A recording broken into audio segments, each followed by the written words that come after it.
దేవునికి స్తోత్రం. యేసుక్రీస్తు ప్రభు కృపా సంఘ ప్రియ సహోదరి సహోదరులకు యూట్యూబ్ ద్వారా వాట్సాప్ ద్వారా దేవుని అమూల్యమైన మాటలు అనుదినం వింటున్న దేవుని బిడ్డలైన మీ అందరికీ ఈ ఉదయకాల సమయం నా శుభాభివందనాలు తెలియజేస్తూ ఉన్నాను. దేవుని బిడ్డలరా, 25వ తారీఖు గురువారం దినము జూలై నెల 2024 సంవత్సరం ఈ ఉదయకాల సమయంలో దేవుడు మనకిచ్చిన వాక్యము పరిశుద్ధ గ్రంథము నుండి కీర్తనల గ్రంథము 48వ కీర్తన 14వ చరణాన్ని చదువుకుని కొద్ది నిమిషాల వాక్యాన్ని ధ్యానించుకుందాం. ఈ దేవుడు సదాకాలము మనకు దేవుడై ఉన్నాడు, మరణము వరకు ఆయన మనలను నడిపించును. ప్రార్థన. పరిశుద్ధుడా, ప్రేమమయుడ మా తండ్రి, సర్వాధిపతివైన మా ప్రభువా, వాక్యమైన దేవ నాతో మాతో మాట్లాడి మమ్మలను బలపరచుమని ప్రతి విషయమునందును మీకు మొర్రపెట్టగా మొరలు ఆలకించి కార్యాలు జరిగించే గొప్ప దేవుడవు, సదాకాలం ఉండే దేవుడు అని వాక్యంలో సెలవిస్తూ ఉన్నాం. ప్రభువా, మాతో మీరుండి మమ్ములను నాయన ఈ దినమంతా మీ కాపుదల్లో నడిపించుమని, వాక్యం ద్వారా మాతో మాట్లాడమని, మరణం వరకు నడిపించే దేవుడు అయిన మిమ్మల్ని స్తుతిస్తూ యేసు నామంలో ప్రార్థించి వాక్యమును ధ్యానించుచున్నాము తండ్రి, ఆమెన్. ప్రభునందు ప్రియ దేవుని బిడ్లరా, కీర్తనల గ్రంథము 48వ కీర్తన 14వ చరణంలో ఈ దేవుడు అనగా మనం ఆరాధించుచున్న దేవుడు మన ప్రభువైన యేసుక్రీస్తు వారు సదాకాలం మనకు దేవుడై ఉన్నాడు. అంతేకాదండి, మరణము వరకైన మనల్ని నడిపించువాడై ఉన్నాడు. అంతేకాదండి, మరణము తర్వాత కూడా మనల్ని కాచేవాడై ఉన్నాడు. ఏమండే, ఆయన రాజ్యములో మనల్ని ఏమండే ఆదరించేవాడై ఉన్నాడు, ఆదుకునేవాడై ఉన్నాడు. ఏమంటే అందుకే మత్తయి సువార్త 28వ అధ్యాయంలో ఆఖరి వచనాల్లో సదాకాలము నేను మీతో కూడా ఉన్నాను అంటా ఉన్నాడు. భూలోకంలోను పరలోకములోను మనతో ఉండే దేవాతి దేవుడిని మనం ఆరాధించుచున్నాం. కండ్లుండి చూడలేని, చెవులుండి వినలేని, చేతులుండి పట్టుకోలేని, ఏమంటే కాళ్ళుండి నడవలేని, ముక్కుండి వాసన చూడలేని, ఏమంటే రాయినో రప్పనో కాదండి మనం ఆరాధించేది, జీవము కలిగిన దేవాతి దేవుణ్ణి ఆరాధిస్తూ ఉన్నాం. సజీవుడైన దేవుణ్ణి మనం ఆరాధిస్తూ ఉన్నాం. సజీవుడైనటువంటిది జీవాధిపతి అయిన దేవాతి దేవుణ్ణి మనం మహింపరుస్తూ ఉన్నాము. దేవుని బిడ్డలారి, కోరాహు కుమారుల కీర్తన ఏమంటే రచించినటువంటిది కీర్తన దేవుని ప్రసన్నతయే మన సంతోషం, భద్రత మరియు రక్షణకే కారణమైందండి. యెరూషలేమును బలపరుచుచున్న దేవుని స్తుతించుటనే మనం గమనించగలం. ఇక్కడ యెరూషలేము యూదులకి పవిత్ర పట్టణం అండి. సియోను కొండ దేవుని నివాస స్థలముగా, పరిశుద్ధమైనదిగా ఇశ్రాయేలు భావించి గౌరవిస్తారండి. ఎంతగానో గౌరవిస్తారు. అనేక దేశాల నుండి, దేశ విదేశాల నుండి ఆ ప్రాంతానికి వెళ్ళి ఎంతగానో దేవుణ్ణి ఘనపరిచి మహింపరిచి వస్తారు. ఇక్కడ మొదటి 3 వచనాలు మనం చూస్తే సియోను పర్వతం అంటే దేవుని యొక్క పట్టణం. సియోను పర్వతం పైన ఉన్న పట్టణమే యెరూషలేము అండి. అది మహారాజు పట్టణముగా ఎందుకు పేరుగాంచిందండి? దేవుని ఆలయం యెరూషలేములో ఉండుట వలన సియోను పర్వతానికి అట్టి కీర్తి వ్యాపించిందండి. ఈ పట్టణము ప్రపంచమంతటిలో దైవ ప్రసన్నతకు నిలయమైన పట్టణంగా పేరుగాంచిందండి. యెరూషలేములో అంత్య దినములలో విశ్వాసులు ఏమంటే కూడుకుంటారని, కూటమిగా ఏర్పడతారని యెషయా గ్రంథం 2వ అధ్యాయం 2వ వచనంలో సెలవిస్తూ ఉన్నాడండి ఆయన. చూడండి ఒకసారి చూద్దాం. యెషయా గ్రంథము 2వ అధ్యాయము 2వ వచనంలో మనం చూస్తే చెప్తున్నటువంటి మాట 2:2లో, అంత్య దినములలో పర్వతములపైన యెహోవా మందిర పర్వతము పర్వత శిఖరమున స్థిరపరచబడి కొండల కంటే ఎత్తుగా ఎత్తబడును, ప్రవాహం వచ్చినట్టు సమస్త అన్యజనులు దానిలోనికి వచ్చెదరు. Praise the Lord. దేవునికి మహిమ కలుగును గాక. దేవుని బిడ్డలారా, యెహోవా మందిర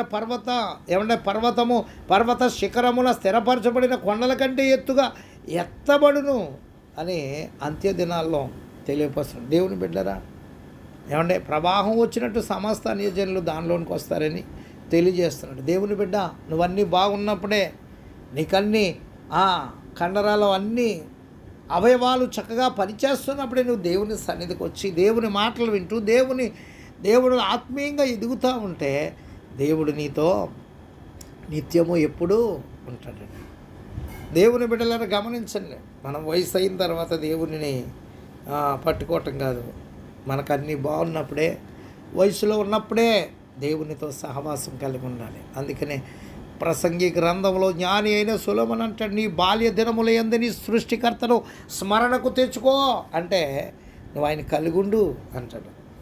దేవుని బిడ్డలారా, మనం ఎంతగా ఆయన కలిగి ఉంటామో అంతగా ఆయన మనతో ఏమండి సహవాసం చేసేటువంటి దేవుడు. మనం ఆయన యందు ఉన్నప్పుడు, ఆయన మన యందు ఉన్నప్పుడు మనకు అవసరాలు అడగక మునుపైన ఏర్పాటు చేసే దేవుడు అండి. దేవునికి స్తోత్రం కలుగునుగా.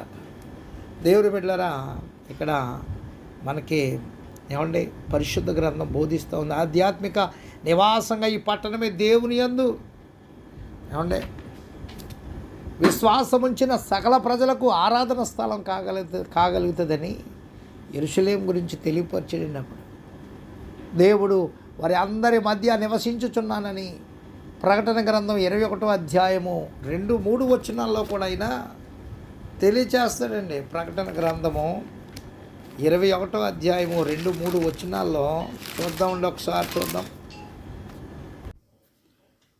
మరియు నేను నూతనమైన యెరూషలేమును ఆ పరిశుద్ధ పట్టణము తన భర్త కొరకు అలంకరింపబడిన పెండ్లి కుమార్తె వలె సిద్ధపడి పరలోకమందున దేవుని వద్ద నుండి దిగివచ్చుట చూసి తిని ఏమండి తెలియపరుచుండే. అందుకే 3వ వచనంలో అప్పుడు ఇదిగో దేవుని నివాసము మనుషులతో కూడా ఉన్నది, ఆయన వారితో కాపురముండును, వారు ఆయన ప్రజలయుందురు, దేవుడు తానే వారి దేవుడైండి వారికి తోడయుండును.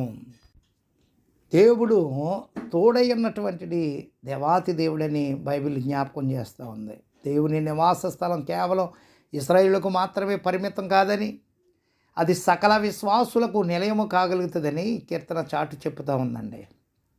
ఈ పట్టణము సర్వభూమికి సంతోషకరంగా ఉందండి. 48వ కీర్తన 2వ చరణంలో అనటంలో దాని వలన సకల ప్రజలకు సంతోషం కలుగుతుంది. దేవుడు ప్రత్యక్షమగుచు అందరికీ బయలుపరుచుకును. ఏమండి ఆయన ప్రత్యక్షమవుతూ అందరికీ బయలుపరుచుకుంటాడండి. ఆయన ఈ లోకానికి వచ్చి ఏమండి అందరినీ కూడా ఆయన కుమార్తెలుగా స్వీకరించడానికి ఆయన శిలువ మరణాన్ని పొంది తిరిగి లేచిన తర్వాత ప్రతి ఒక్కరికి కూడా ఆయన అగపరుచుకున్నాడండి, ఆయన ప్రత్యక్షపరుచుకున్నాడు. ఆయన ఏమండి చాలామందికి ఆయన ప్రత్యక్షమై తెలియపరిచాడు, ఇదిగో నేను మృతుడనైతిని కానీ యుగయుగములు జీవించువాడను, నేను సదాకాలం మీతో కూడా ఉన్నవాడను, నేనున్నవాడిని, నేను అనువాడినని పాత నిబంధన గ్రంథంలో మోషే గారితో తెలియపరిచిన దేవుడు నీవు నేను ఆరాధించుతున్న దేవుడు. రెండోది మనం చూస్తే 48వ కీర్తన 4-14 వచనాల్లో సకల రాజులు కూడి వచ్చుట. ఏమండి అట్టి పరిశుద్ధ పట్టణానికి సకల రాజులు కూడి వచ్చి దేవుని స్తుతిస్తారని, సకల ప్రజలు దేవుని గుర్తిస్తారు. దేవుడు తనను తాను సకల ప్రజలకు బయలుపరుచుకుంటాడు. దేవుని ప్రసన్నతను చూచి వారు ఆశ్చర్యపడ్డారని, దేవుని మహిమను చూచి ఆశ్చర్యపడుదురు. దేవుడు నిత్యముగా దానిని స్థిరపరిచి ఉన్నాడు. 48:8 అన్నదే మనకి నూతన యెరూషలేమును గూర్చిన ప్రవచనం. ప్రకటన గ్రంథం 21వ అధ్యాయంలో కూడా కనబడుతూ ఉంది. దేవుడు సకల ప్రజలను ప్రేమతో జయించి తన పట్టణ పౌరులుగా కృపతో పాలిస్తాడండి. ఆయన దేవుడు సదాకాలం దేవుడిగా ఉండి ఏమంటే సకల ప్రజలను నడిపించువాడై ఉన్నాడు. ఆయన ఏమండి ఆయన నడిపించే దేవుడు. ఆయన దేవుని బిడ్డలారా, దేవాతి దేవుడు నడిపించేవాడు. అందుకే భక్తుడైన దావీదు గారు నా నడిపింపు నీవై ఉన్నావు అంటాడు కీర్తనల గ్రంథంలో. దేవుని బిడ్డలారా, దేవాతి దేవుడు చక్కటి మార్గదర్శి మన అందరికీ. అందుకే నేనే మార్గమును సత్యమును జీవమును, నా ద్వారానే తప్ప ఎవడునో ఆ పరలోక పట్టణానికి అనగా తండ్రి వద్దకు రాలేడు, చేరలేడు అని చెప్తాడు. దేవుని బిడ్డలారా, మరి ఆయన సదాకాలం మనతో ఉన్నటువంటి దేవాతి దేవుడిని నిత్యం ఆరాధించుతూ స్తుతిస్తూ గణపరుస్తూ ఈ మరణం వరకే కాదు, మరణించిన తదుపరి ఆయన మనతో ఉండే దేవాతి దేవునికి మహిమకరంగా మనందరికీ దీవెనకరంగా ఆశీర్వాదకరంగా ఉండాలని ప్రభునామంలో తెలియజేస్తూ ఆయనతో మన సహవాసం కలిగి ఉండాలని తెలియపరిస్తే మాటలు ముగిస్తాను. దేవుడి కొద్ది మాటలు మన వినికిడిలో దీవించునుగాక. తండ్రి కుమార పరిశుద్ధ ఆత్మద్రేక దేవుని దీవెన మనెల్లరకు తోడి ఉండి కాపాడునుగాక. ప్రభు పనిలో మీ ఆత్మీయ సహోదరుడు పాస్టర్ ఎలీషా రాజు మస్కట్ నుండి. God bless you all.